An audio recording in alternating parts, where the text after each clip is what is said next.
I just want to start this video off saying, in a professional way, I am broke, and yes, it is because of him. He did it, he started it. Do what? I love you, Baby Yoda. I'm sorry, but I'm kind of broke. Who cares? It's your own fault. But Baby Yoda, you told me to summon. No, you did that because you were sick. Well, let's just get into the video. What is up, my Whisker gang, my Whisker family? Even though this is Wakanda forever. What is up? Welcome back to another Whisker Chan banging video. It's your boy Whisker Chan, and yes, your boy's looking fresh today. Y'all already know. Anyway, what is up? Welcome back to another Whisker Chan banging video. It's your boy Whisker Chan in the building, and in today's video, we have some information to cover. Really, there is a very funny video I want to look over. Also, something that I want to note for you guys to remember to check in on and accept a gift, because this gift is actually really good. And also, a new weapon that is coming really soon, most likely in 1.4 or probably a little earlier. We never know. So this is going to be a very interesting topic, and I hope you guys are going to enjoy this whole video. So yeah, let's go ahead and get right into it. And as usual, if you are new to the channel, if this is your first time seeing me, my handsome son, make sure you smash that subscribe button down below. Join the subscribers on the grind to join the subscribers on the grind to 3,500 by hitting that button down below. And as you can see, not a lot of you are subscribed, so make sure to hit that subscribe button down below. And make sure to like the video and hit that notification bell to be notified of all my daily uploads. And if you do all of this for me, not only will I love you tremendously, but it will also help us get more content out there, get more summons out there. And yeah, so let's go ahead and get right into this. I love y'all, and let's go. Okay, what is up, my subscribers? And right now, this is the first thing I want to go over. It's not something serious. It's not something that's going to be talked about a lot. But I do want to let you guys know to accept this gift, because I don't normally say accept gifts, but it's giving you one free Intertwined Fate. And you know, one summon, as you know, most people are pretty lucky, way more lucky than me. But one summon can get you the 5-star you want, or the 5-star you have been dreaming about. So go ahead and accept that gift. Do not forget to accept your gifts. Always check your gift box daily. Whisker Chan gotcha. Alright, now let's move on to the more serious topic of mainly the whole video. This weapon banner is what we previously summoned on in yesterday's video.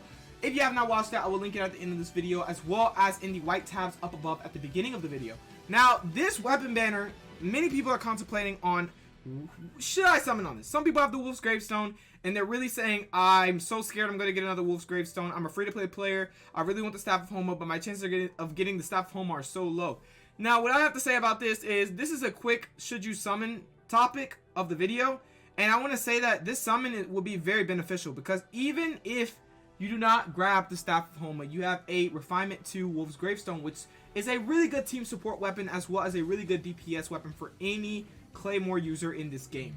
So that's how I feel about this. It's a win-win situation, as well as getting the new Lithic weapons and getting Refinement for them is absolutely amazing. I already have Refinement 5 for my Lithic Spear and Refinement 3 for my Lithic Claymore. So definitely I feel like you should invest in this to get weapons, because there's not going to be many banners where you're actually going to get tons of weapons. And as you can see, most of the characters that we play in this game are from the UA. Zhao, Hu Tao, you know, there's tons of Zhongli, there's tons of characters that are from the UA and that most people play on their teams, and it would just be beneficial to run these weapons, since their passives make it so good to have a full team of the UA. Because like for each member, like if you have Refinement 1, for each member is 7% plus attack, or you know, something like that, and then plus 3% crit rate for each UA team member. So if there's 4 of them, you know, you add it up, do the math. But what I'm saying is, it'll be very beneficial, and since we're entering, or we're in a meta where we're playing a lot of the UA characters, we're definitely going to be needing these weapons, especially if you're a free-to-play player. They're way really good, in my opinion, especially for a free-to-play player. So missing out on this banner is just not an option, especially it gives you also the Lion's Roar, which is good, and the Wind Sith and the Sacrificial Bow. So you can't really pass it up. I feel like you should just go full in on this banner, and not as in full in like as in waste all your problems. Just go in quite a good amount to get these Lithic weapons, and if you're lucky, get the Wolfs Gravestone or Staff of Homa. And I hope you get the Staff of Homa if you are Hu Tao Sim. But anyway, let's go ahead and go over this video footage of some new Hu Tao video footage, and not only some new Hu Tao video footage, but also something that I can relate to.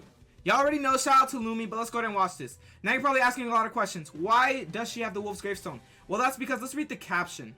Yes, when you pull 8 Wolfs Gravestones back to back and have to use it on Hu Tao. If you watched yesterday's video, you understand my pain right now. Anyway, let's go ahead and get right back into this video. As you can see, it has more of the idle animations and whatnot. This is like insane. Now, Hu Tao, I can't wait to get her announcement because I'm really getting a little scared, not gonna lie.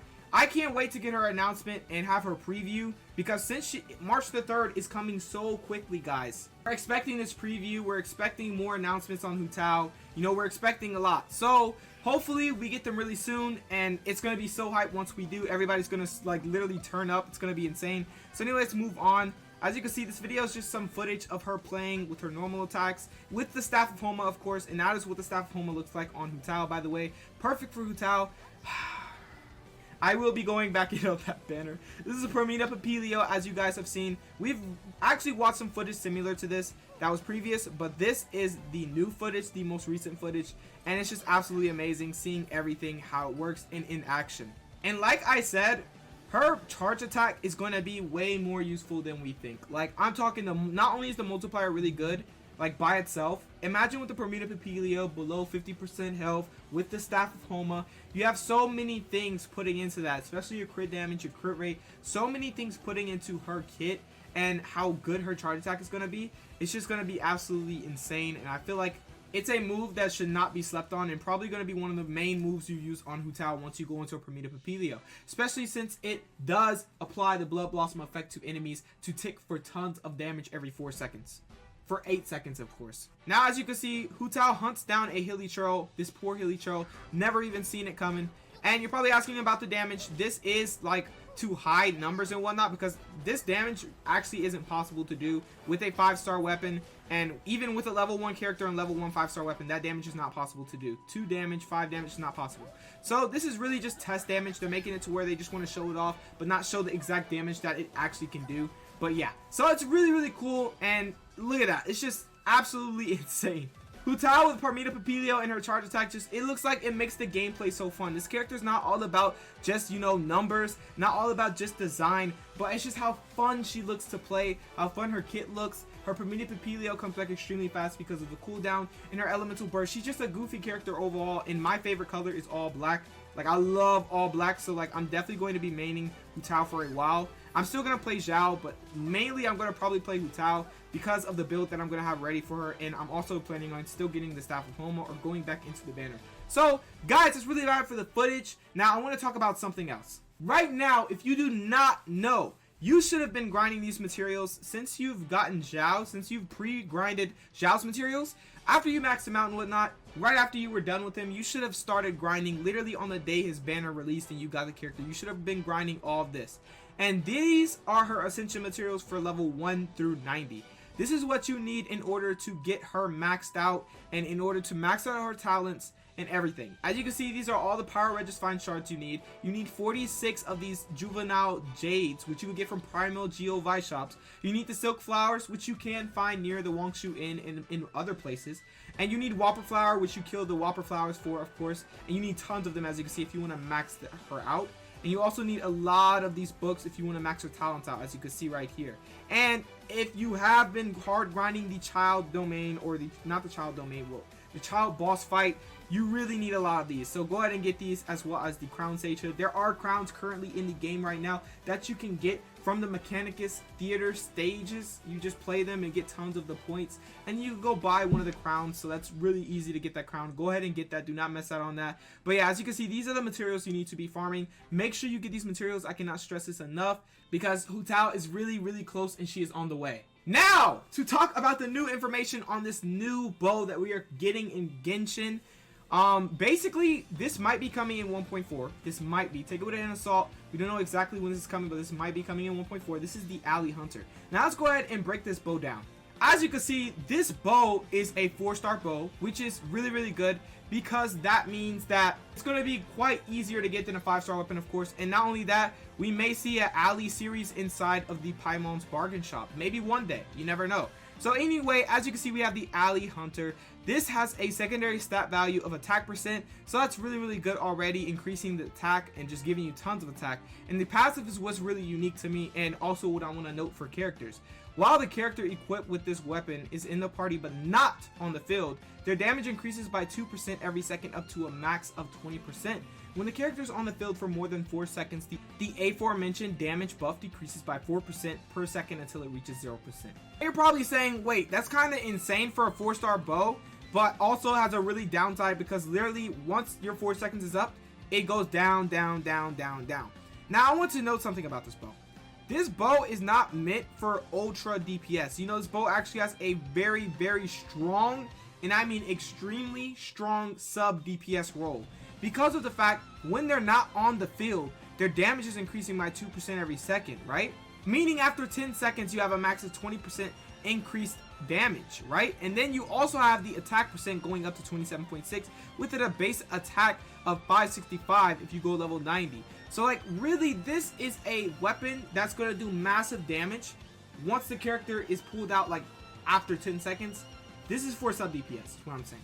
You have a sub DPS that could fill in the role. Like I said, Hu Tao, once Hu Tao does come out, people are going to play sub DPSs because they don't want her to die quick because of her, you know, if you don't have C6 Hu Tao, you don't want her to die quick because if she's going to be taking tons of her health doing a Primitive Papilio. And since we now know that her Primitive Papilio can be triggered so consistently, we know that she's going to lose health way faster because we're going to be spamming that because that's her main flow of damage. So anyway, as I was saying, having a sub DPS would be insane, and even if it is a bow sub DPS, it would be insane to have this bow on them. And the reason I say that, if this bow does come out in 1.4, or if it comes out before 1.3 ends somehow, if we do have this bow, it will be really good for a sub DPS bow character because they're going to be doing massive damage while they're not on the field. I feel like this is a really good sub DPS weapon. They should make more weapons like this, similar to how there is that, you remember that book that if you refinement 5 it, after you swap to the character with the book, you get increased 48% attack or damage. The person you swap to after you are on the person with the book is the person that's going to get, or the character that's going to get, a 48% damage buff or 48% increased attack. So it's really, really good. I like these support weapons because honestly, like, there's a game where you can put out tons of DPS weapons and just be like, yeah, get the best DPS weapons, haha, do more damage, haha.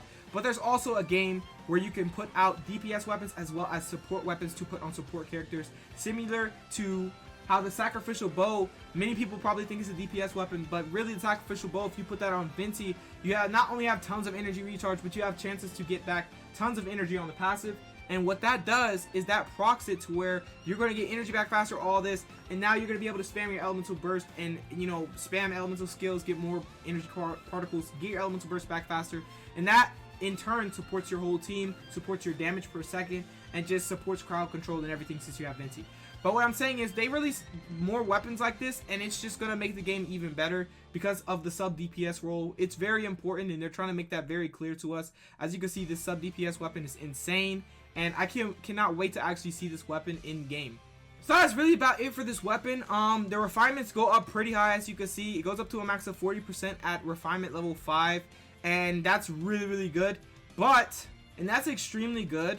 But at the same time, refinement 5, if this is a weapon that's going to be on a banner, then we're looking at, if it's not going to come to the shop, if it's just going to be on a banner, we're looking at this in 1.4 maybe on a weapon banner in 1.4. And if not 1.4, then 1.5 most likely.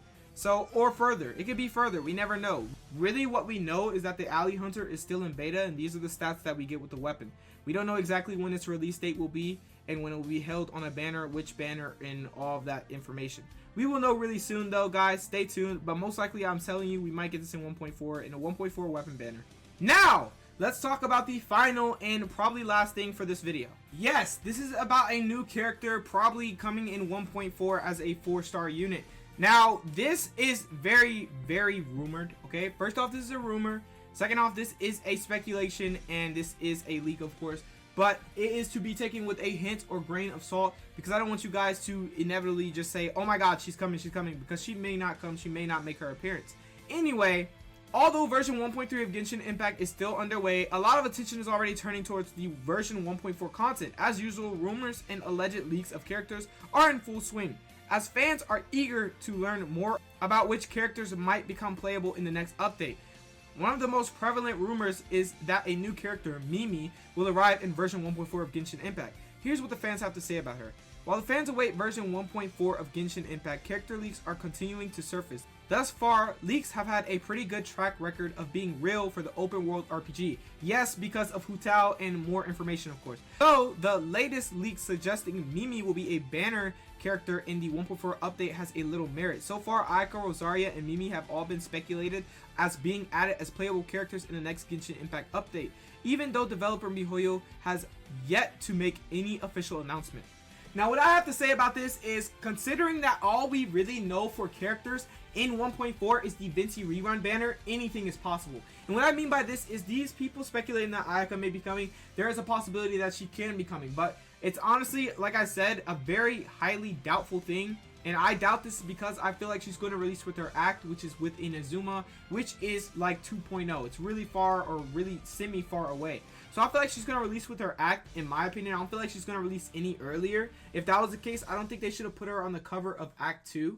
But that's just my opinion, and that's what I speculate. But anyway, what we're saying is that in 1.4, we're expecting these characters, and the reason we're speculating on these characters in general or in particular instead of Rosaria. Rosaria is literally guaranteed for 1.4.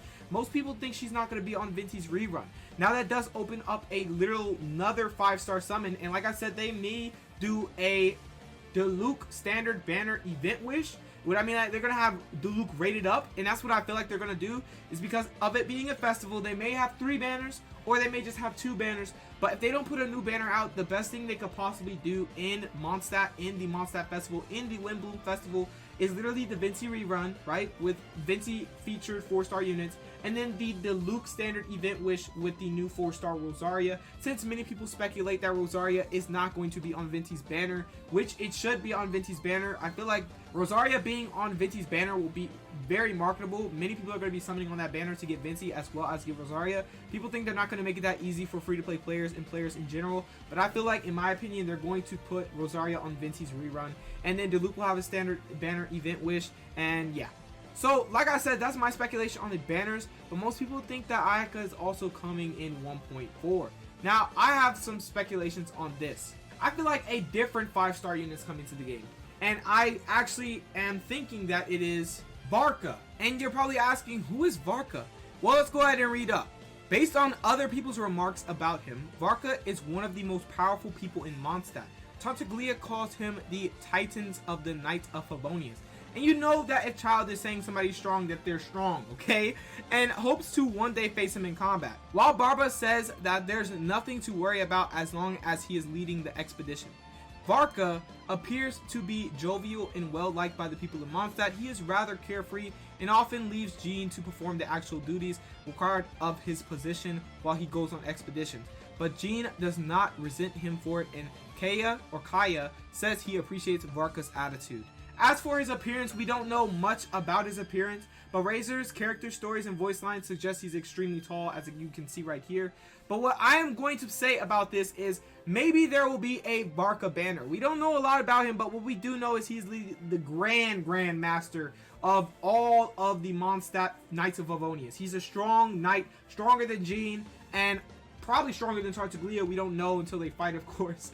But what I'm saying is we may be seeing a VARKA banner. It makes sense since we are getting this 1.4 festival, you know, the Mondstadt Festival, the Windbloom Festival, Vinci rerun, VARKA banner with a standard banner event wish. If they do 3 banners every single celebration or every single festival. If they do 3 banners every single celebration or every single festival, then that will be the case. We will have a Vinci rerun, a potential Diluc standard banner event wish, as well as a VARKA banner, which is going to be insane and absolutely insane if that does happen. And I feel like VARKA will be the last thing to come in the update, like Vinci first, then Diluc, and then VARKA. But we never know. So we're going to see about that. But what we do know is that VARKA is actually going to be probably a really strong unit, as we can hear from right here. Since he is the Grandmaster of all the Knights of Favonius, the big honcho, then yeah, he's gonna be strong. And as you can see, it says VARKA is the current Grandmaster of the Knights of Boreas of the Knights of Favonius. Half a year before the traveler arrived in Mondstadt, he departed on an expedition with the city's elite forces, leaving Jean as the acting Grandmaster in his absence. Which makes so much sense that he can appear in 1.4. He could just be like, oh, the Mondstadt Festival is happening, I can't miss this as the Grand Master. I have to come to this Mondstadt Windbloom Festival. It's either he comes to the Windbloom Festival or he comes to Ludi Harpastum, which will be insane. Because, like, imagine he comes back in Ludi Harpastum, and then, you know, we're going to see a first appearance for the boy himself, Dotore. And imagine if Dotore tries to do something evil, and then the Grandmaster acts, and then boom, maybe we have a VARKA summons, or maybe we have a Dotore summons. There's so many possibilities. But like I said, hopefully he does appear in the 1.4 update, since it is the Windbloom Festival. Is for, you know, Venti and whatnot. Venti rerun, the Archon. He should appear. He should come back after, you know, this expedition. Hopefully it's over. And that would just be insane to have a banner for him and to see him, like, actually. So yeah, that's really about it for this video. I just wanted to speculate on a lot of things. Not only did I want to talk about, you know, the weapon banner, if it's worth to summon, and not only did I want to show you guys the new Hu Tao amazing footage of her playing with the Wolfs Gravestone, as well as some actual legitimate footage of her playing with the Staff of Homa and whatnot, and talk about her essential materials. But we also wanted to talk about this Alley Hunter, as well as discuss the new characters coming to 1.4 potentially, including Mimi, which is a Hydro, I think. Yeah, a Hydro user and a Catalyst at that. And also the potential 5-star unit, VARKA, which Mimi might possibly be on his banner. We never know what's going to happen, but if they do put a new banner in 1.4, it's more than likely going to be VARKA. It just makes more sense. Him returning from the expedition at that time and whatnot, since it's the festival, and he is the current Grand Master of the Knights of Boris, of the Knights of Avonius. It just makes sense. So yeah, really that's about... So yeah, that's really about it for this video. I hope you guys did enjoy. And if you did enjoy, make sure you smash the subscribe button down below. Join the subscribers on the grind to 3,500. It will help me. It will help all of us. I love you, and you should just join the Whisker Gang, because why not? Ask the Whisker Gang in the comments how it is. It's amazing, man. Join us. This whole big old mansion is open for all of you. Subscribers, everyone. I love you, and thank you. Please become my friend. And also smash that like button and hit the notification bell down below to be notified of all my daily uploads, and also to help me so that we can do more summons, so that we can do more, you know, content and all that. Just let's get it. So anyway, that's about it for this video. I will catch you guys in the next one. Peace out. Love you.